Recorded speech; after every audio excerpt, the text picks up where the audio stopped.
Hello friends, स्वागत है आपका करियर कॉन्वेंट के यूट्यूब चैनल पे। और साथ में जो आज का हमारा डिस्कशन का टॉपिक है उसका नाम है strategy thinking in business corporates. तो आइए समझते हैं कि स्ट्रेटेजी थिंकिंग आखिर क्या चीज़ है और किस तरह से जो बड़े बड़े लीडर्स होते हैं या कॉर्पोरेट लीडर्स होते हैं वो इसका यूज करते हैं। साथियों, इस टॉपिक पे हम अपना डिस्कशन शुरू करेंगे तो उससे पहले हम सबसे पहले समझेंगे कि स्ट्रेटेजी थिंकिंग आखिर कहते किसे हैं और क्या इसकी डेफिनेशन हमें बताती है। देखिए, स्ट्रेटेजिक थिंकिंग की अगर हम डेफिनेशन की बात करते हैं तो स्ट्रेटेजिक थिंकिंग की जो डेफिनेशन है वो ये कहती है कि strategic thinking is a process that involves analyzing factors that will impact the long-term success of a business, team, or individuals. It involves making decisions about what actions a company should take to become more successful. Strategic thinking can help a company gain a competitive advantage. तो देखिए साथियों, यहाँ पे जो बात होती है study thinking की, तो ये कहती है कि जो स्टडी थिंकिंग है वो एक प्रोसेस है। नंबर वन, उस प्रोसेस में क्या हो रहा है कि बेसिकली हम क्या कर रहे हैं कि हम कुछ ऐसे फैक्टर्स हैं जिनको एनालाइज करते हैं और हम बात करते हैं लॉन्ग टर्म सक्सेस की, बिजनेस में या किसी टीम के लिए, इंडिविजुअल के लिए। तो साथियों, सबसे पहले समझने की रिक्वायरमेंट है कि स्टडी थिंकिंग केवल बिजनेस में यूज नहीं होता, ये आप अपने पर्सनल लाइफ में भी यूज कर सकते हैं या फिर ये किसी टीम के लिए भी यूज हो सकता है। इंपॉर्टेंट चीज ये है कि प्रोसेस है और जिसमें हम लॉन्ग टर्म सक्सेस की बात करते हैं। साथियों, इसके अलावा इसमें देखिए डेफिनेशन कहती है कि इसमें डिसीजंस की बात होती है। अगर हम कंपनी के रिस्पेक्ट में बात करें तो डिसीजंस की बात होती है ऐसे डिसीजन जो कि कंपनी के लिए सक्सेसफुल हो, यानी कि कंपनी की सक्सेस का रास्ता खोले और इसके अलावा कम्पिटिटिव एडवांटेज दे ताकि वो अपने कंपटीशन में आगे रहे अपने कंपटीटर से। तो साथियों, देखते हैं कि स्टडी थिंकिंग में क्या क्या चीजें होती हैं। देखिए, स्टडी थिंकिंग में होता है प्लानिंग फॉर अ फ्यूचर। तो हमें सबसे पहले जो एक फ्यूचर की प्लानिंग है वो एक इम्पोर्टेंट एस्पेक्ट है साथियों। इसके अलावा strategy to cope with changing environment. देखिए, बिजनेस में क्या होता है कि जो बिजनेस एनवायरनमेंट होता है वो एवर चेंजिंग होता है, यानी कि वो हमेशा चेंज होता रहता है। हमेशा चेंज होने का मतलब साथियों यह है कि जब हम बिजनेस में हम बात करते हैं तो देखिए, हमारे कंपटीटर चेंज होते रहते हैं, प्राइस चेंज होते रहते हैं, रॉ मटेरियल के प्राइस चेंज होते हैं, लेबर के प्राइस चेंज होते हैं। तो ये सारी चीजें जो कि आपकी क्या है, लगातार चेंजिंग होती रहती हैं या चेंज होती रहती हैं। तो इसके हिसाब से क्या होता है कि आपकी स्ट्रेटेजी को हमेशा चेंज करना पड़ता है। तो स्ट्रेटेजी थिंकिंग बात करती है प्रिपेयरिंग स्ट्रेटेजी को to cope with changing environment, यानी कि चेंजिंग एनवायरनमेंट को किस तरह से हमें कंपनसेट करना है और किस किस तरह से हमें हमेशा स्ट्रेटेजी रखनी है, हमेशा प्रॉफिट में रहें। साथियों, इसके अलावा जो चैलेंजेस होते हैं जो कि हमें फ्यूचर में देखने होते हैं, इस तरह के जो चैलेंजेस होते हैं उस पर भी काम करने की रिक्वायरमेंट होती है। तो देखिए, स्ट्रेटेजी थिंकिंग बात करता है फ्यूचर प्लानिंग की। वो बात करता है कि जो करंट में सिचुएशंस है, करंट में जो चैलेंजेस है उस पर हमें किस तरह से काम करना है, और वो ये बात करता है कि फ्यूचर में जो चैलेंजेस आने वाले हैं उस पर हमें किस तरह से काम करना है। साथियों, अब हमने ये तो समझा कि स्ट्रेटेजिक थिंकिंग जो होती है, जो बेसिकली इस समय शॉर्ट में साथी हूँ, स्ट्रेटेजिक थिंकिंग को मैं एसटी बोलता हूँ ताकि थोड़ा सा शॉर्ट में रहे। तो देखिए, एसटी हम जब बात करते हैं, हमने ये तो समझ लिया कि एसटी हम बात करता है लॉन्ग टर्म प्लानिंग की, एसटी बात करता है फ्यूचर की, एसटी बात करता है डिसीजन मेकिंग की, और एसटी बात करता है हमेशा कम्पिटिटिव एडवांटेज लेने की। लेकिन इससे इनपुट्स क्या होंगे, ये बहुत इंपॉर्टेंट है। तो देखिए, जब हम बिजनेस एनवायरनमेंट में एसटी की बात करते हैं तो वहाँ पे जो हमारे इनपुट्स होते हैं वो पहला इनपुट्स होता है साथ ही वर्क प्रोसेस एंड स्ट्रक्चर, यानी कि जो प्रोसेस है, जो हमारी कंपनी का वर्क प्रोसेस और स्ट्रक्चर वो किस तरह का है। टीम एंड ऑर्गेनाइजेशनल कैपेसिटी, यानी कि टीम की या कंपनी की जो ऑर्गेनाइजेशनल कैपेसिटी है वो क्या है। कस्टमर फोकस पे हमारा कितना हमारा ध्यान है साथ में, और हमारा जो स्ट्रेटेजिक रिलेशनशिप है वो कैसा है। तो इन चारों चीजों को लेके या इन चारों चीजों को समझते हम अपनी जो स्ट्रेटेजिक थिंकिंग है, जो एसटी है, वो हम डेवलप करते हैं। देखिए साथियों, सारे इंपॉर्टेंट फैक्टर हैं, क्योंकि हम जब वर्क प्रोसेस और स्ट्रक्चर की बात करते हैं तो हम क्या कर रहे हैं, अपने इन साइड में, यानी कि हम कंपनी के अंदर जो चीजें हैं उसको हम देख रहे हैं। जब हम टीम की बात करते हैं या ऑर्गेनाइजेशनल कैपेसिटी की बात करते हैं तो हम अपना क्या कर रहे हैं, सेल्फ एनालिसिस कर रही है कंपनी, और ये देख रही है कि हमारी टीम में या हमारी ऑर्गेनाइजेशन में उतनी कैपेसिटी है कि हम फ्यूचर में जो आने वाले चैलेंजेस है उससे हम ओवरकम कर पाए। साथियों, कस्टमर फोकस का यहाँ पे ये मतलब है कि हम जो भी चीजें कर रहे हैं, क्या हम इतने कैपेबल है कि हम अपने कस्टमर को जो उसकी रिक्वायरमेंट है वो फुलफिल होती है, चाहे वो प्रोडक्ट की रिक्वायरमेंट है या सर्विस की रिक्वायरमेंट है, तो हम क्या उसे फुलफिल कर पा रहे हैं, आज फुलफिल कर पा रहे हैं, या हम क्या अगले 5 साल में, अगले 10 साल में रिक्वायरमेंट्स फुलफिल कर पाएंगे।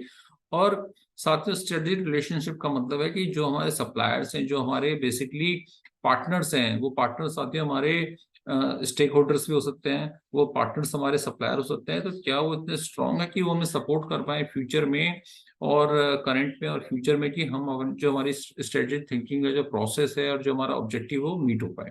तो साथियों इन चारों इनपुट्स के साथ हम अपनी एसटी को डेवलप करते हैं और यहाँ से हम अपना शुरू करते हैं अपना एसटी का प्रोसेस। साथ ही जब हम एसटी की बात करते हैं तो देखिए इसमें इसका रूल है कुछ, तो हम 4 रूल की बात करते हैं। तो एसटी में 4 रूल्स है। पहला रूल्स है साथियों, seek hard fact based logical information. हमारे पास जो इन्फॉर्मेशन होनी चाहिए साथियों, लॉजिकल और फैक्ट बेस्ड इन्फॉर्मेशन होनी चाहिए। अगर अब हमारे पास बायस इन्फॉर्मेशन है तो हम अपना जो जो फ्यूचर प्लान्स हैं, जो हमें अपने एसटी को काम करना है, वो हम काम नहीं कर पाएंगे। साथियों सेकंड जो रूल होता है, क्वेश्चंस एवरीवन्स अनक्वेश्चनल अजम्पशंस, अनक्वेश्चंड अजम्पशंस। तो साथियों ये बात करता है कि हर प्रोसेस को, हर पोजीशंस को, ऐसे क्वेश्चंस को क्वेश्चन करना है जो कि आज तक उसने कभी उनके बारे में सोचा ही नहीं है। देखिए बहुत सारी ऐसी चीजें होती हैं जो कि हम डे टू डे बेसिस पे हम उनको क्या कर देते हैं, ओवरलुक कर देते हैं। उस ओवरलुक की वजह से हम हम वहां पे इंप्रूवमेंट नहीं कर पाते हैं। तो जब हम एसटी की बात करते हैं तो एसटी में ऐसे सारे एरियाज, ऐसे सारे प्रोसेस हमें रिडिफाइन करने होते हैं, रिव्यू करने होते हैं। साथियों इसके अलावा जो थर्ड जो रूल है वो एक्सपेंड रिसोर्सेज की बात करता है। तो हमें इस तरह से अपने रिसोर्स को देखना है और उसको ऑप्टिमम वे में यूज करना है, जिससे कि हमें एसटी में हेल्प मिले, हम अपने फ्यूचर में होने वाली चैलेंजेस को फेस कर पाए। और साथियों इसके अलावा जो अगला जो रूल होता है वो ये कहता है कि indirect and unexpected rather than head on the predictable. तो हमें हमेशा अनएक्सपेक्टेड के लिए रेडी रहना है। अगर हम स्ट्रेटेजिक थिंकिंग को डेवलप कर रहे हैं तो हमें अनएक्सपेक्टेड चीजों के लिए बिजनेस में हमेशा रेडी रहना होता है। हमेशा ये नहीं हो सकता कि जो हम सोच रहे हैं वही हो। हमेशा ये नहीं होता कि जिस हिसाब से हम सोच रहे हैं कि मार्केट अगर इस तरह से मूव करेगा तो हम इस तरह से मूव करेंगे। कई बार अनएक्सपेक्टेड चीजें भी हो जाती हैं। तो हमारी जो एसटी है वो इस तरह से होनी चाहिए कि हम इस चीज को भी कवर करते हुए अपनी स्ट्रेटेजिक थिंकिंग को डेवलप करें। साथियों हम लेवल्स की बात करते हैं कि एसटी के कितने लेवल हैं। देखिए अगर हम एसटी को डेवलप करने की बात करते हैं, एसटी की थिंकिंग की बात करते हैं, तो इसमें 6 लेवल होते हैं स्ट्रेटेजिक थिंकिंग के। पहला लेवल होता है बिजनेस एक्यूमेन। साथियों बिजनेस एक्यूमेन का मतलब यह है कि हमें अपने बिजनेस की कितनी अंडरस्टैंडिंग है। सबसे पहले हमें अपने बिजनेस की, अपने इंफ्रास्ट्रक्चर की अच्छे से अंडरस्टैंडिंग होनी चाहिए।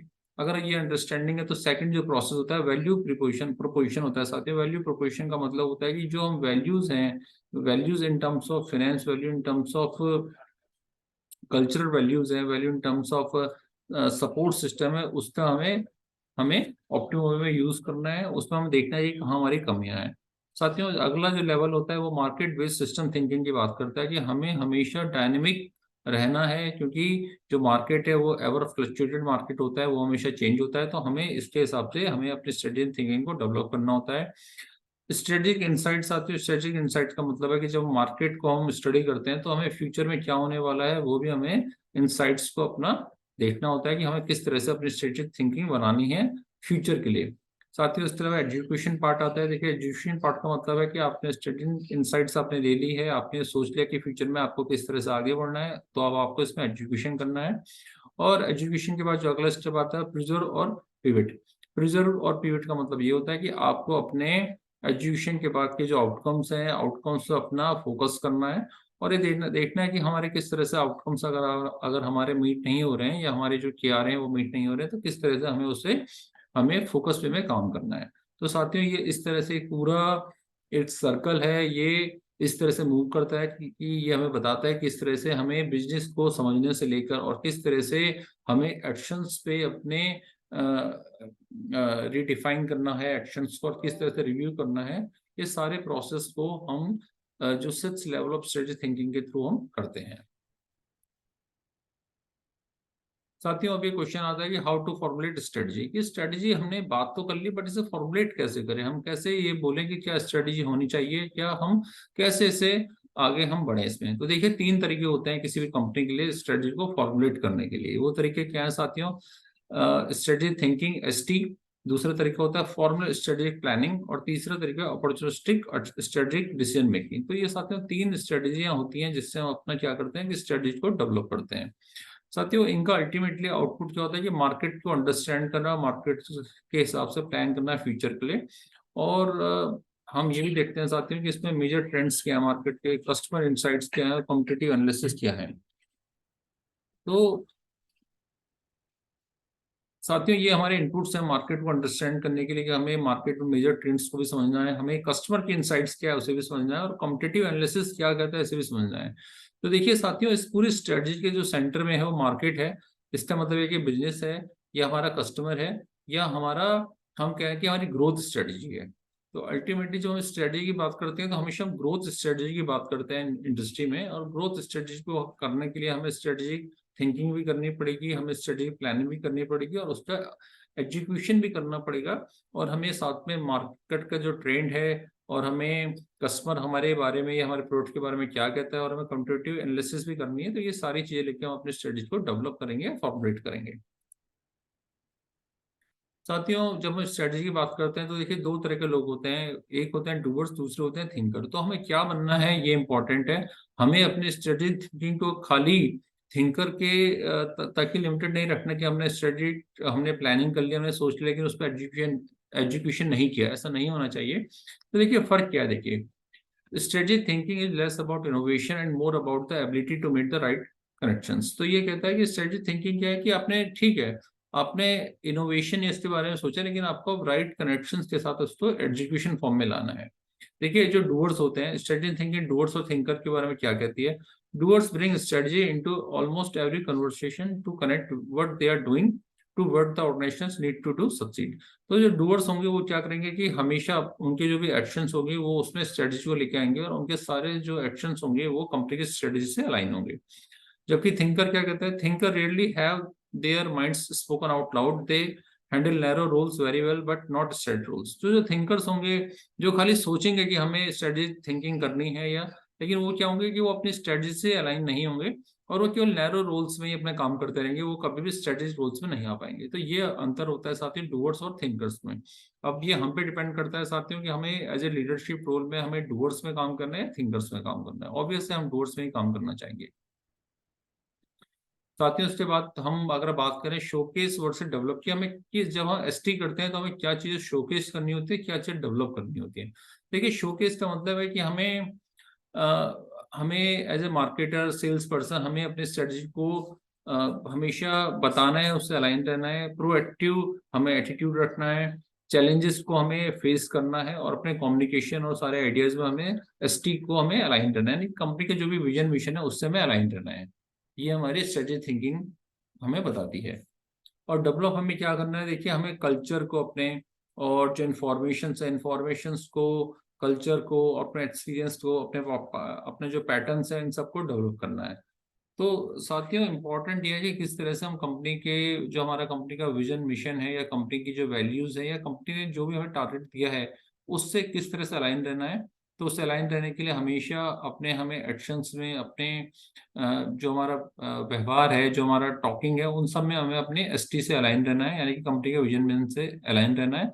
और काफी चीजें हमें डेवलप भी करनी पड़ती है, हमें इंफॉर्मेशन डेवलप करनी है, हमें कल्चर ऑफ क्यूरियोसिटी हमें डेवलप करना है, हमें एक्सपोजर डेवलप करना है। तो ये सारी चीजें भी हमें डेवलप करनी होती हैं। साथियों जब हम एसटी की बात करते हैं तो पांच चीजें आपको करनी होती है। देखिए वो पांच चीजें क्या है मैं आपको बताता हूँ। सबसे पहले आपको, जो आपका स्ट्रेटजिक पर्सपेक्टिव है वो आपको कम्युनिकेट पावरफुली। इसका मतलब ये है कि आपने, देखिए कंपनी ने विजन मिशन बना लिया, और आपने स्ट्रेटजिक प्लानिंग भी कर लिया, थिंकिंग भी कर ली है, तो अब आपको उसे शोकेश करना है। आपको अपने हर एक्शंस में, आपको अपनी हर इस चीज को, विजन मिशन को बताना है लोगों को, और कनेक्ट होना है उससे, ताकि लोग उसे हमेशा ध्यान में रखें कंपनी की क्या स्ट्रेटेजी और किस तरह से उनके हर एक्शंस को विजन मिशन से कंपनी के अलाइन होना है। साथियों जो सेकंड स्टेप है, या जो सेकंड थिंग है जो हमें करनी होती है, change some language you use during management meeting. तो हमें जब मैनेजमेंट में मीटिंग होती है तो हमें अपनी लैंग्वेज को भी उस हिसाब से यूज करना होता है, ताकि जो लोग हैं, जो ऑडियंस है, वो इस चीज को समझे कि किस तरह से हम अपनी कंपनी की स्ट्रेटेजी से अलाइन हैं। जैसे देखिए कुछ फ्रेज मैंने यहाँ पे दिए हैं, अगर हम कहते हैं कि I think this will better support our strategy, तो हम यहाँ पे क्लियर बता रहे हैं कि हम जो भी काम कर रहे हो हमारी स्ट्रेटेजी से क्या है, सपोर्ट करता है, या हमारी स्ट्रेटेजी को सपोर्ट हमें कर रहा है। या अगर हमें क्वेश्चन करना है तो हम ये भी पूछ सकते हैं कि how does this better align with the strategy with in this department. तो हम यहाँ पे भी हम अगर क्वेश्चन कर रहे हैं तो कंपनी की स्ट्रेटजी से अलाइन होकर ही क्वेश्चन कर रहे हैं। साथियों तीसरी जो इंपॉर्टेंट चीज है वो है get out there and talk to customer. साथियों ये वो फ्रेज है जो बताता है कि स्ट्रेटेजिक थिंकिंग जब हम कर रहे हैं तो हमें कस्टमर के प्रोस्पेक्टिव को समझना बहुत इंपॉर्टेंट है। हमें ये जानना इंपॉर्टेंट है कि कस्टमर हमारे बारे में क्या सोचता है, क्योंकि अल्टीमेटली देखिए कस्टमर से ही बिजनेस आता है। अगर आप कस्टमर को सर्व नहीं कर रहे हैं या कस्टमर आपसे हैप्पी नहीं है तो you will not get your customer. आपका कस्टमर आपके पास वापस नहीं आएगा and definitely you will not get your business. तो ये बहुत इंपॉर्टेंट है। साथियों bring a point of view to the table. तो इसका मतलब यह है कि आपके जो भी पॉइंट्स होंगे आपको अपने आप से भी क्वेश्चन करना है। Do people know where I stand. ये सारे क्वेश्चन हैं जो कि आपको बताएंगे कि किस तरह से आप अपनी टीम में एज ए लीडरशिप रोल में अपनी स्ट्रेटजी से अलाइन है या नहीं है। इसके अलावा साथियों जो लास्ट इंपॉर्टेंट चीज है जो कि आपको एज ए स्ट्रेटेजिक थिंकर करना होता है, establish stretch goals to keep your team inspired. आपको हमेशा ऐसे गोल्स रखने होते हैं कि जिससे आपकी टीम हमेशा उन गोल्स की ओर आगे बढ़ती रहे। अगर आप ऐसे गोल्स रखेंगे जो कि बहुत ही इजीली रीचेबल हैं तो कभी आपकी टीम में मोटिवेशन नहीं होगा। तो आपको हमेशा स्ट्रेच गोल्स रखते हैं, ऐसे गोल्स रखते हैं जो कि थोड़ा टफ गोल्स हो और टीम हमेशा बूस्टअप रहे, उनको अलाइन रहे और उन स्ट्रेटजी को मीट करने के लिए कोशिश करती रहे। तो साथियों अगर हम कंक्लूजन की बात करते हैं तो देखिए स्ट्रेटजिक थिंकिंग का जो कंक्लूजन है वो यही है कि आपको thinking big, thinking deep and thinking in time. तो आपको हमेशा एसटी की हेल्प से आपको हमेशा बड़ा सोचना है, आपको डीप सोचना है और आपको हमेशा टाइम पे सोचना है। देखिए जो हमें एसटी होता है वो हेलीकॉप्टर व्यू हमें देता है, या हम इसे बर्ड आई व्यू भी कहते हैं। तो डेफिनेटली ये है कि कंपनी का जो भी विजन मिशन है, कंपनी की जो ग्रोथ स्ट्रेटेजी है, उसके हिसाब से हमें अपनी थिंकिंग को डेवलप करना होता है और उसी के हिसाब से हमें बड़ा सोचना है और टाइम पे सोचना है और हमें अलाइन रहना है। तो ये सारी चीजों से हमारा कंक्लूजन हम पहुंचते हैं। साथियों आज की इस वीडियो में हमने एसटी या स्ट्रेटेजिक थिंकिंग के बारे में अच्छे से समझा है। हमने ये समझा है कि क्या इसके फैक्टर्स होते हैं, क्या इसके इनपुट फैक्टर हैं और किस तरह से कंपनी का जो विजन मिशन वैल्यूज होती हैं या जो सेल्स टारगेट होते हैं उससे जो एसटी है कंपनी की स्ट्रेटेजिक थिंकिंग है वो डेवलप होती है। और किस तरह से कस्टमर का एक बहुत इंपॉर्टेंट रोल होता है स्ट्रेटेजिक थिंकिंग को डेवलप करने में, और हमें एज ए डूअर और हमें एज ए थिंकर हमें क्या डिफरेंस होता है। और लास्ट ये है कि साथियों कि हमें जब हम बात करते हैं तो हमारे क्या एक्शंस होने चाहिए, हमारी कंपनी के अंदर क्या एक्शंस होने चाहिए जो कि हमें दिखाएं या लोगों को बताएं कि भाई आपके जो एक्शंस है वो कंपनी की जो स्ट्रेटेजी है उससे अलाइन है। साथियों उम्मीद करता हूँ आज की वीडियो बहुत हेल्पफुल रही होगी। आने वाली किसी और वीडियो में किसी और नए इंटरेस्टिंग टॉपिक के साथ दोबारा मिलेंगे। तब तक के लिए नमस्कार, धन्यवाद, जय हिंद।